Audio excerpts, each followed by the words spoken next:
Hey guys, welcome back. I wanted to wrap up our run on the Exorcist films with what I believe is probably the scariest one of the three, and that is The Exorcist 3 Legion from 1990, based on William Peter Blatty's novel Legion, which was his follow up to his novel The Exorcist, which, of course, the first film was based off of. And I just rewatched this film last night, and yeah, it is.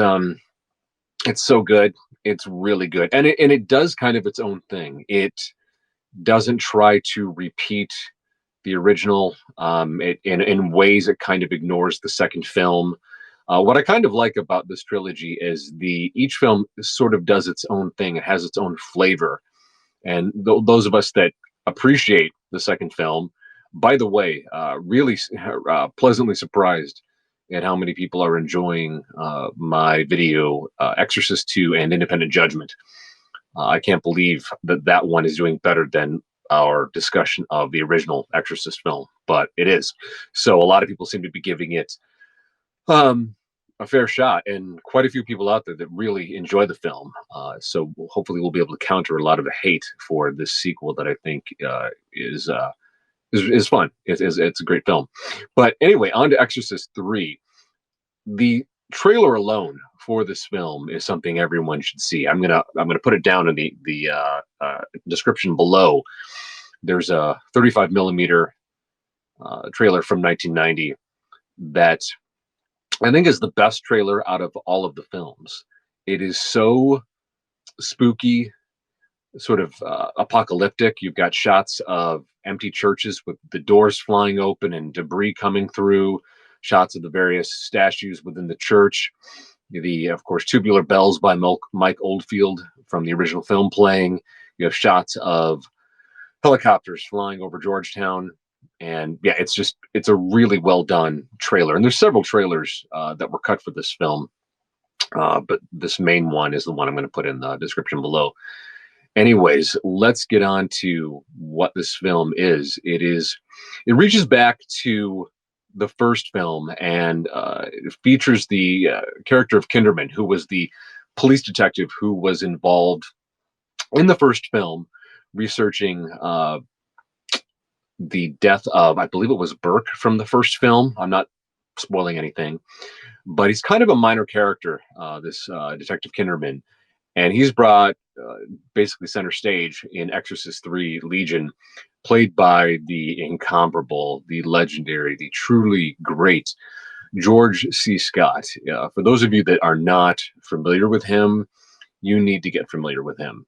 They do not make guys like this anymore. He was excellent in Exorcist 3. He played Patton. He did another horror movie called The Changeling, which is also really excellent, really kind of a similar to Exorcist 3 in that it's a sort of a supernatural psychological horror film, which is what Exorcist 3 is. And it centers on Kinderman, who is a detective who, now 15 years removed from the events of the first film, has really kind of been through the spiritual, emotional, psychological grinder in his work as a police detective, seeing so much of the worst of humanity. And then things start to happen. And I'm not going to get in too deep of the details of this film. I try to really be spoiler free if I can. But some things pop up.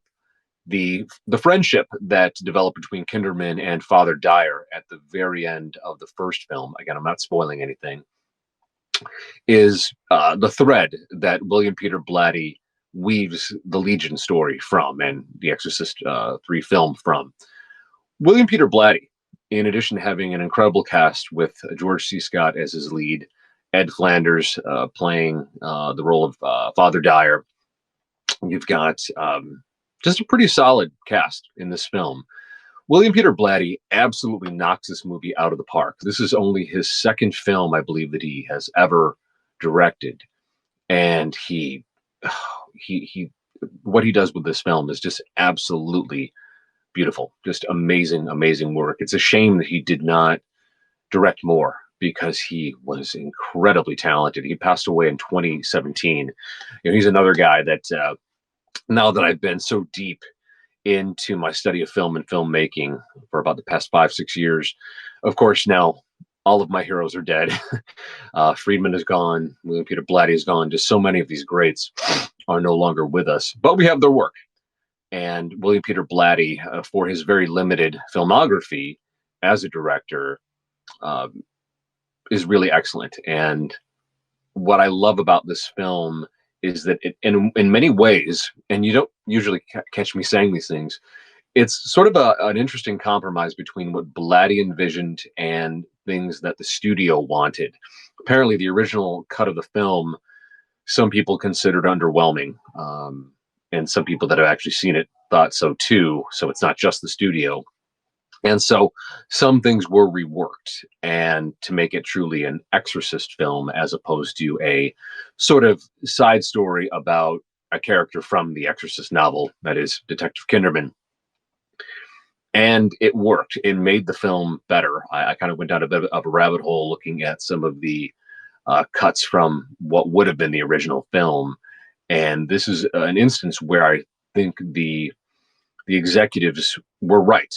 And for to his credit, Blatty, instead of allowing him, walking off and saying, "No, you must do what I want," he took their notes. And sometimes, there's a time to take notes and there's a time not to take notes. And I think that this was a good time to take notes because the end film that we get, knowing what wasn't in the original vision Blatty had, really does make it better. And Blatty not walking off in a huff and saying, "No, I won't do it," said, "Okay, fine.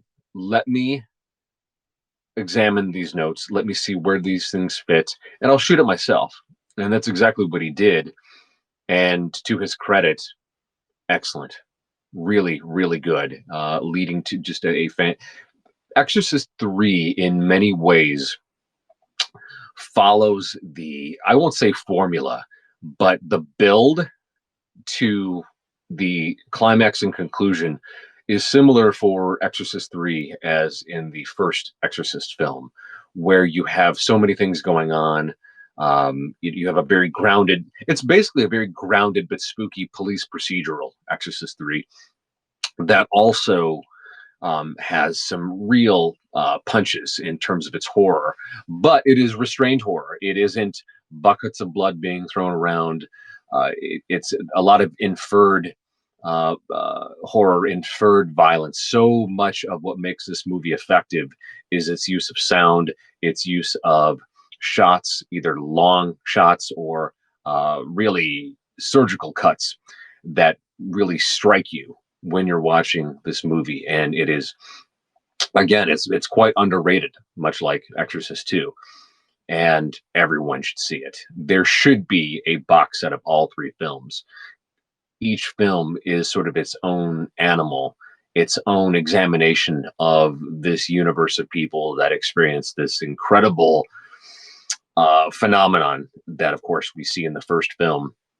And I think that's kind of what you want. It's to me, it's similar to the original Alien trilogy, not the quadrilogy, but trilogy, where you had, Ridley Scott, then James Cameron, and then finally David Fincher doing these three films, giving us three different sort of flavors, sides, if you will, to Ripley's story.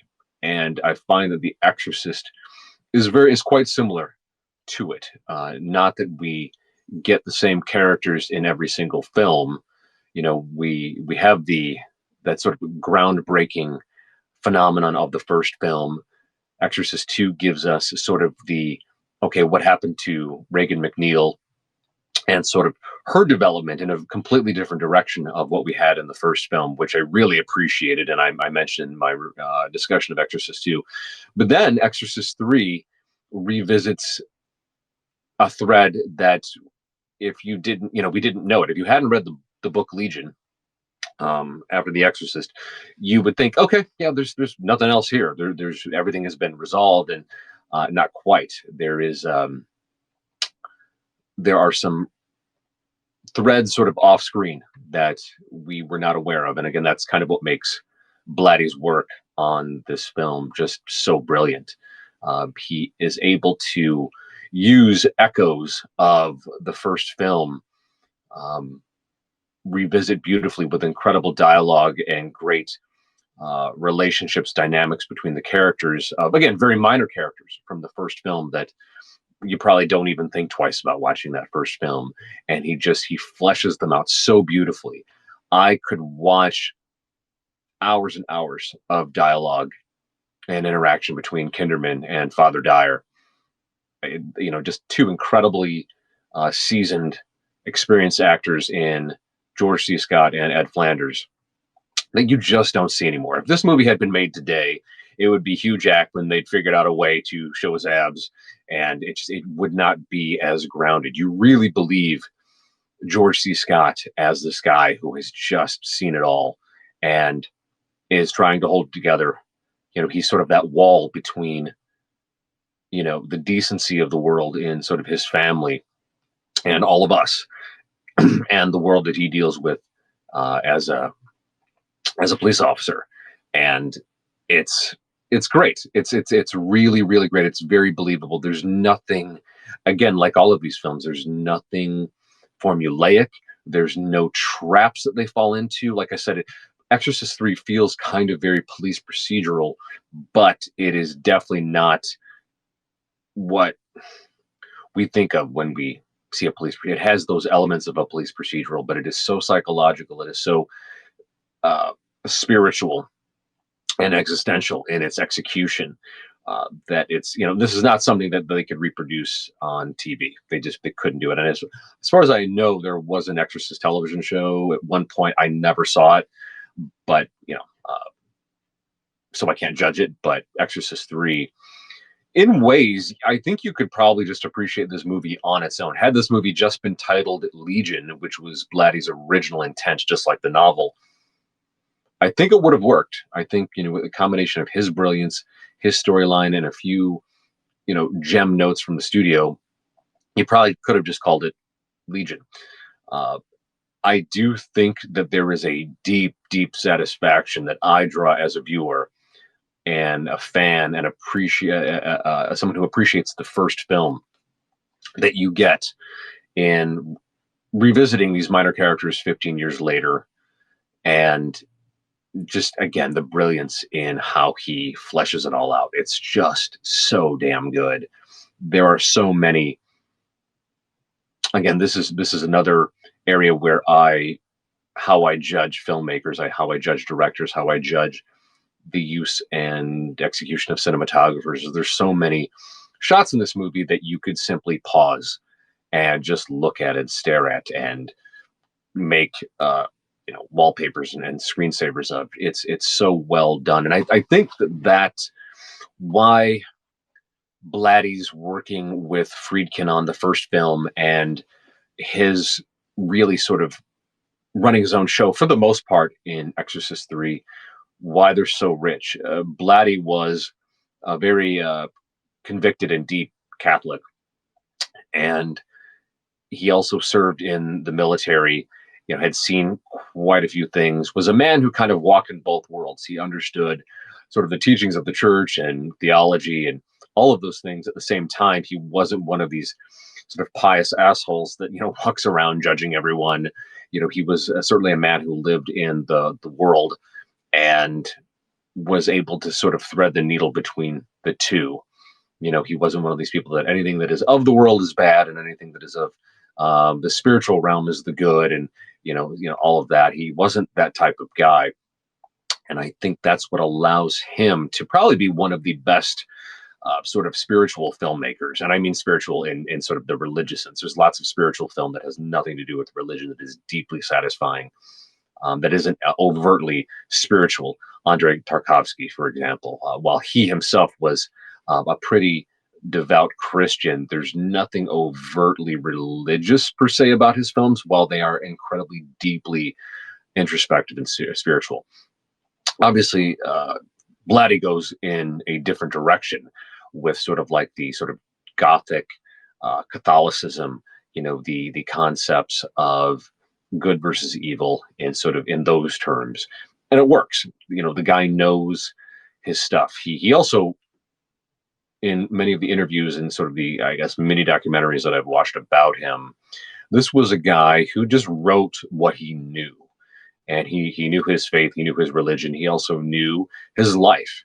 And he drew from all of that. And in many ways, I think this film is kind of the uh, maybe the pinnacle of all of those things of who he was. He did another film that I'm trying to get through right now. I'm struggling a little bit. A 1980 film called The Ninth Configuration that he also wrote and directed. It's very different from Exorcist 3, and I think that's probably why I'm having a little difficulty with it. I have to maybe start over and go in maybe with a cleaner palette, having just watched Exorcist 3 last night. So I'm like, oh, I'll just dive right in. It's a little tonally different, and so I need to maybe separate myself from. I got to shake off Exorcist 3 before I can appreciate Ninth Configuration. But Ninth Configuration does seem to include a lot of elements that were kind of what Blatty does. Questions of life and faith, and is there something after this? What is goodness? What is evil? All of that. Our place in the universe. Why are we here? That type of stuff. But as far as I can see, Exorcist 3 really, God, it's so good. It's so good. And it wasn't real. It was, of course, compared to the original. They did to 3 what they did to Exorcist 2, and they just compared it to the original, which is not how you watch sequels. And these are both of them are well done sequels. They're different flavors. They're different, addressing different threads from that original film. Sort of like those of you who are familiar with the anime franchise Mobile Suit Gundam within the Universal Century universe. Sorry to get in the weeds here. You have these sort of side stories that, sometimes are completely new characters. Sometimes they involve minor characters, but can be extremely well done and complement that larger universe. And that's basically what Exorcist 2 and 3 are. I think 3 really puts just a really unexpected cap on the series. And I know that there were 2 prequels that were kind of done simultaneously, and a recent Exorcist film that, from the trailer, and I don't like to comment on these things because there's a lot of films that I don't know what happened to the art of cutting trailers, but God, they're awful these days. They're giving away the entire film so often. And I saw the trailer for the more recent Exorcist film, and it did not grab me. Doesn't mean I won't watch it, but I'm not in any hurry. That said, it could be great. I don't know. It could be it could end up being in the same company as Exorcist 2 and 3 and be, fantastic. I do think it can be really difficult to do sequels to some of these horror franchises when they're so far removed from the original films. It's not to say that it can't be done. I'm not an anti-remake. I'm not an anti-sequel guy at all, but there's a way to do it. And I don't know that we're necessarily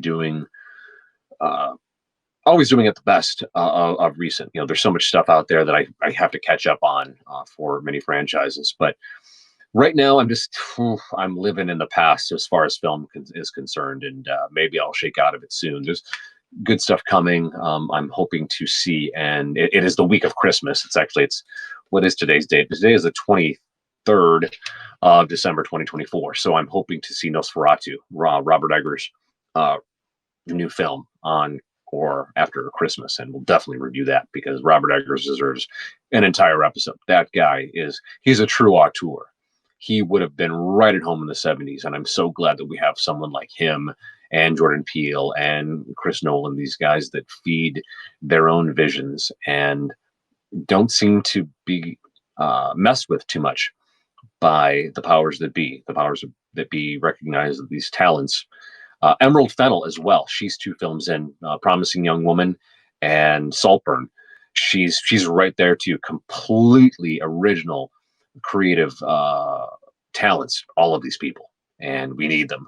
I'm glad they and it's easy. I think they're starting to stand out because we're doing so much of sequels and franchises. Not that there's anything wrong with that. I enjoy quite a few of them. But it does feel like we're not getting as many original voices in film as we used to. I think that might be changing, but yes, my recommendation is that you sit down and watch all three Exorcist films and watch them, understanding that they are each their own sort of creative flavor. That they, you're not going to go. These sequels are not going to be the first film. They're going to be their own sort of standalone, creative, beautiful exercises exploring minor characters or revisiting characters in their own way, and do not try to in any way reproduce the majesty of that first film. And I think that that's how we should approach a lot of these movies. Movies that either occur in the same universe or whatnot. That it's very difficult to strike lightning twice, and it does seem that there are some filmmakers that aren't trying to do that. That if they do sort of dip back into the same river, they understand that you can't really walk in the same river twice. So they aren't trying, and they're giving us new stuff. And I think that the Exorcist trilogy is a beautiful example of that, and should be re-examined and critically reappraised as such, because there's so much fun and enjoyability there. At the same time, there's a lot of brilliance. There's a lot of uh, deep threads and fun concepts and ideas in these films, and they're absolutely worth your time. So, yeah, I'm trying to think if I'm missing anything on. Yeah, William Peter Blatty blows the doors off with this film. George C. Scott really should have gotten an Oscar nomination for this, but this was 1990, and the Academy just really didn't look at horror in that way. And yeah, I'm not sure where George C. Scott's career was at this time, but it's everything I've ever seen the guy in. He's just unbelievably good, just so damn good. So, yeah, yeah, there isn't a whole lot more that I can say here. Otherwise, I'm sort of spoiling stuff for you, and I don't want to basically give you a point by point summary of the plot. Just go and watch this movie. I know it's the Christmas season, so maybe like Christmas, enjoy the holiday season, and then thereafter dig deep and knock out these three films. And let me know what you think in the comments below. Let me know if there are other Exorcist films that you think are worth watching. Have you seen the two prequels that were done pretty much simultaneously? Have you seen the newest one that I think was done by Bloomhouse? I can't remember. But I'm open to it. I just some of this stuff didn't grab me. Doesn't mean it's not good. So yeah, guys, thanks again for the support. We really do seem to be churning and building on the channel here, and I really appreciate that. Again, I'm open to other stuff. If there's things sort of in the wheelhouse of anything that we've reviewed on the channel, let me know below. Let me know what you think. And thanks for sticking with us. And we will catch you in the next one. Thanks, guys, and happy holidays.